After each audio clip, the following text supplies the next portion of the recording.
My 17-year-old daughter, Ava, wasn't allowed to attend my brother's wedding. I didn't argue. I didn't beg. I didn't try to change anyone's mind. I simply said, "We're not going." That was it. My name is Rebecca Carter. I'm 39, a nurse practitioner living in Oregon. And I've been Ava's mom since she was 3. She came into my life with quiet eyes, eyes that watched everything before trusting anything. She didn't talk much at first. She just observed. She was still deciding if the world was a safe place. The first time she called me mom, I cried in the car after dropping her off at preschool. That moment meant everything. From the very beginning, I made her a promise she would never feel like an outsider in my family again. I thought I was keeping that promise. Until the wedding, my youngest brother, Travis, got engaged last spring. There was a flashy announcement, a big ring, an Instagram caption straight out of a bridal ad. I congratulated them, of course. Ava even made a card, paper bells, glitter, the works. She spent hours on it. It made my chest hurt just watching her try so hard. Travis smiled when he got it, said, "That's cute," then tossed it in the backseat of his car. I found it weeks later, folded and crushed beneath a bag of takeout. But Ava stayed excited. She kept looking up dresses online. She asked if she should wear her hair up or down. She wondered if she'd get to help decorate. She was hopeful, a little scared, but hopeful. Then the invitation arrived. It was one of those heavy envelopes, shiny paper with gold trim. I opened it at the kitchen counter. Ava was working on her math homework nearby. It listed the usual date, time, dress code. Then I saw it. Adults only, 18 and over, strictly enforced. No exceptions. I read it again. Ava looked up. "She doesn't want me there. Does she? It's an 18 and over wedding," I said, trying to stay calm. My hands trembled. She stared at me for a moment, then asked, "Is it because I'm adopted?" That question cracked something open. She didn't say it with tears or anger. Just a quiet, worn-out voice, like she'd already suspected the answer. "No," I said. "Absolutely not." But I knew what she meant. It wasn't the first time Ava had been made to feel like an outsider. It was rarely obvious. No harsh words, just small things, like when my mom would say, "Rebecca's girl," instead of her name, when Travis would say, "Your daughter," like she was tagging along, not his niece. I kept telling myself they were just adjusting, that if I smiled more, explained more, waited longer, they'd come around. But the signs kept adding up. At family dinners, Ava would offer to help in the kitchen. No one responded. She'd end up standing near the sink, holding a bowl of green beans, unsure what to do. Or the time we spent Easter at my parents' house. Every grandchild got a custom basket, except Ava. The others had their names painted on in glitter. Hers just said, "Happy Spring." She didn't complain. She just smiled and held it like it was fine. She always did that. Once, she drew a picture of our family, me, her, and my husband Noah, and gave it to my mom. It was sweet, bright colors, tiny hearts. My mom said, "Thanks," and placed it on the kitchen table. That was it. Later, Ava asked why it wasn't on the fridge like her cousin's drawings. I didn't have a good answer. I wanted to believe they didn't realize how they were making her feel. But eventually, I stopped believing that. When Ava was 6, she told my dad she wanted to be an artist. He chuckled. "Better pick something more practical," he said. At 8, she tried helping with Thanksgiving. Travis's fiancé told her, "That's cute, but adults will handle it. Never cruel."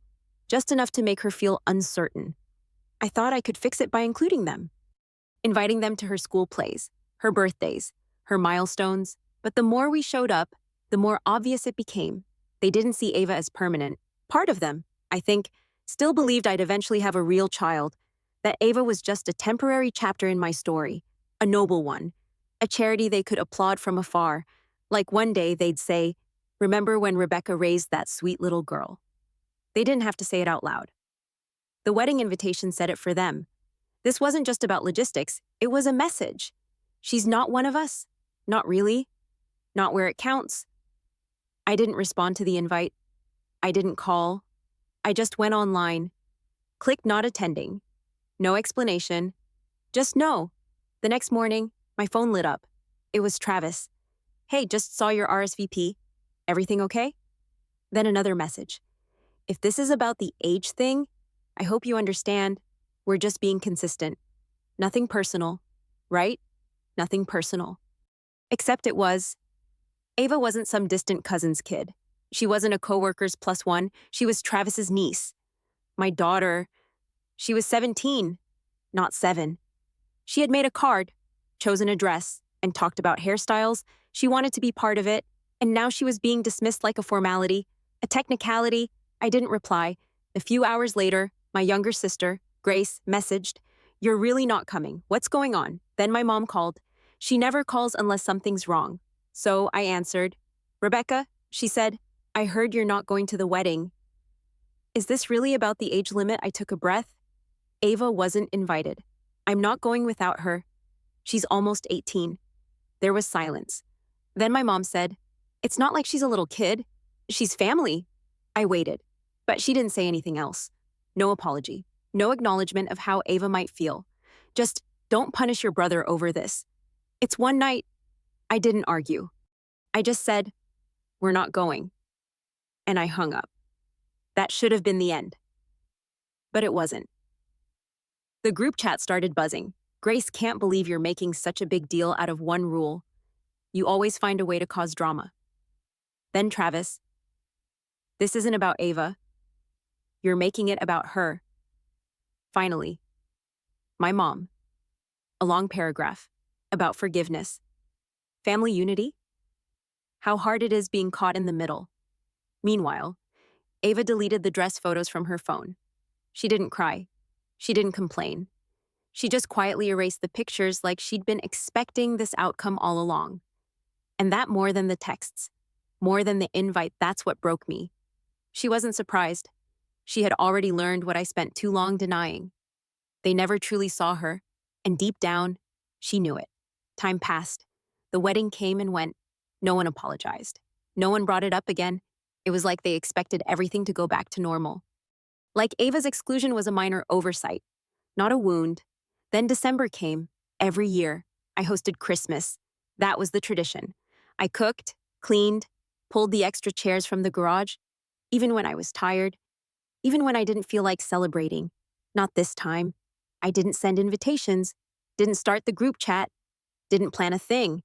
When Noah asked, "Should I go ahead and order the chairs?" I just shook my head. No extra seats this year.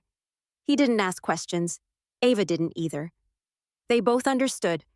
But the silence, that's what got to the rest of them. Around mid-December, the messages started. "Grace, hey, are we still doing Christmas Eve dinner at your place? Let me know what to bring." Travis, "Assuming it'll be 5 again. Let me know if Ava wants anything special, if she's even coming this time." That one hit hard. If she's even coming? As if she chose to miss the wedding. As if her absence was some dramatic teenage tantrum. Not a deliberate decision made by adults who should have known better. I didn't reply. Not to that. Not to any of it. For the first time in years, I didn't scrub the floors, didn't hang garlands on the fireplace, didn't stock up on wine. I didn't pretend. I didn't perform. And when no one heard back, they started calling. First my mom. I let it ring. Then Grace. Then Travis. Finally, my dad. He left a voicemail. "Rebecca, we just want to know what's going on. Your mother's upset. It's not too late to do the right thing." The right thing. As if the right thing was inviting people who excluded my daughter. As if feeding them dinner would undo the pain they never even acknowledged. So no, we didn't host Christmas that year. Instead, we made lasagna in our pajamas. Ava baked sugar cookies in odd shapes that barely held together. We watched movies. We laughed. We opened presents early. No one walked on eggshells. No one made backhanded comments. No one froze up when Ava entered the room. It was quiet, peaceful, whole. And that's when I realized, all these years, I had mistaken tradition for love. I thought hosting meant I mattered. That being the one to keep the holidays running meant I belonged. But that Christmas, in the calm, without the noise, I saw it clearly. Peace isn't quiet because nothing is wrong. It's quiet because nothing is being ignored. A few days after Christmas, it happened. Ava was curled up on the couch, under her favorite fleece blanket. She was sketching, pencil moving in slow, steady lines.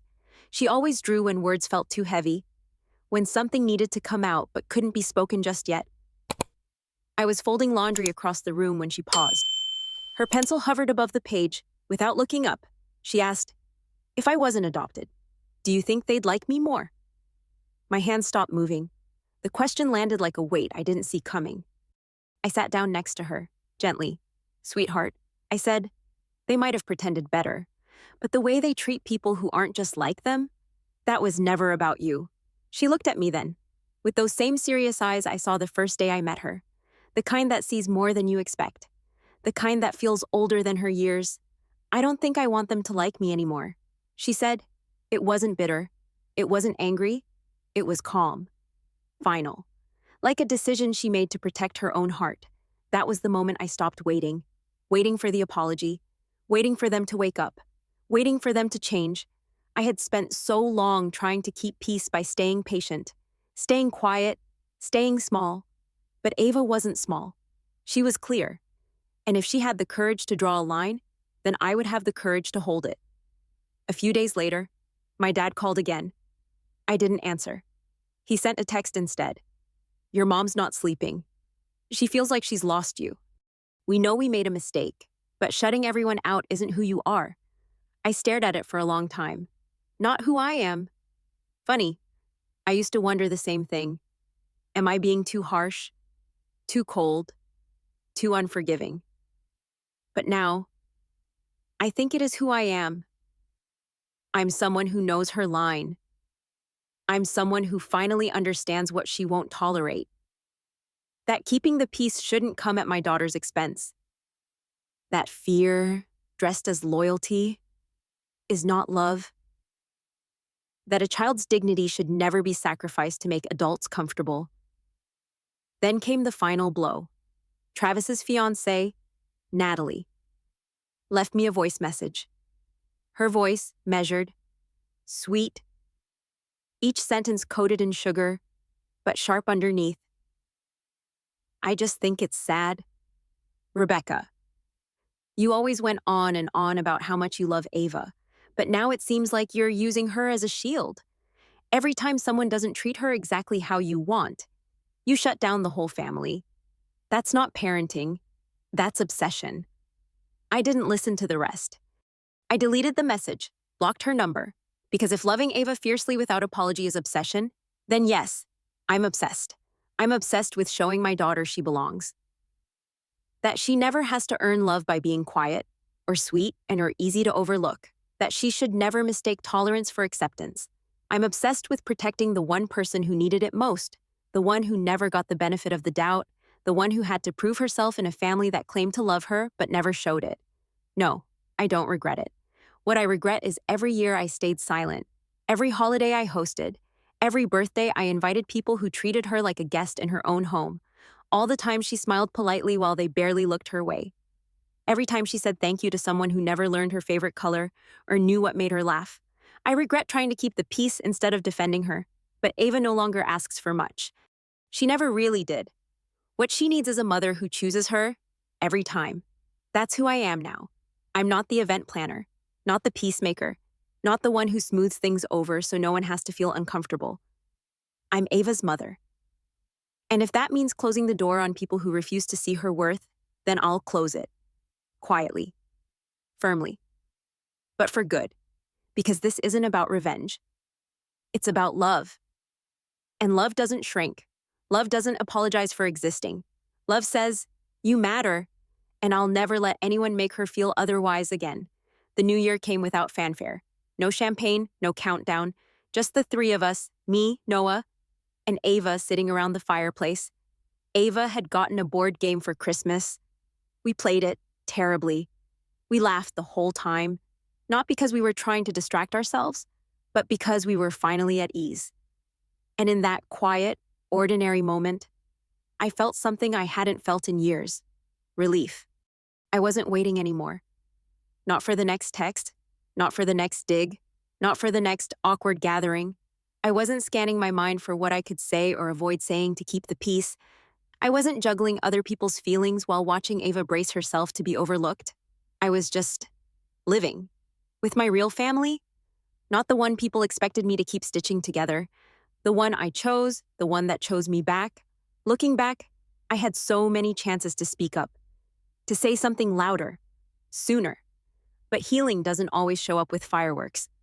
Sometimes it arrives quietly, in the form of a single decision, not ordering the folding chairs, not opening the guest room, not pretending. Sometimes healing sounds like silence, the kind that speaks for itself. I still think about Ava's question. Would they like me more if I weren't adopted? That question will always sting, but I'm proud of her answer. I don't think I want them to like me anymore. That wasn't bitterness. That was clarity. That was wisdom. That was survival. And I had my own lesson to learn. That love doesn't require you to earn your place. It doesn't ask you to get quieter to be included. It doesn't disappear when you stop performing. And it never asks you to feel small so others can feel big. If you're listening to this, if you've ever had to choose between peace and pretending, choose peace, let go of the pretending. You don't need to keep explaining your pain to people who refuse to hear it. You don't need to keep showing up just to be tolerated. Protect your child, protect your heart, protect your peace, even if that means disappointing everyone else. Because here's the truth, love that asks you to shrink isn't love at all. And if this story hit home, share it. Someone out there needs to hear it. Someone is waiting for permission to stop hosting the people who hurt them. To stop handing out plates to the ones who never said Ava's name. If you've ever stood your ground for someone you love, tell us your story. We see you, and we want to hear you. Like, comment, and subscribe. And remember, sometimes the strongest, loudest truth you can give is silence. The kind that says, this is where it ends, and this is where we begin. Weeks passed. No one brought it up again. Not Christmas, not the wedding, not the silence. It was like they were waiting for things to settle, for the dust to clear, for me to go back to being the glue. But I didn't. I wasn't patching things up this time, because something had shifted quietly, permanently, not out of anger, but out of clarity. Ava didn't ask about them. She didn't bring up the texts. She didn't ask why no one called on her birthday. She didn't seem surprised, and maybe that's what hurt the most. That at 17, she already knew how to expect disappointment from people who should have loved her without question. That she'd stopped holding out hope. But maybe, just maybe, that was also her power. She didn't need their permission to feel whole. She didn't need a seat at a table that always made her feel like she didn't belong. She'd built her own table, right here, with me, with Noah, with warmth and lasagna and badly shaped sugar cookies, with a fireplace and board games and laughter that didn't come with strings attached. This wasn't about cutting people off.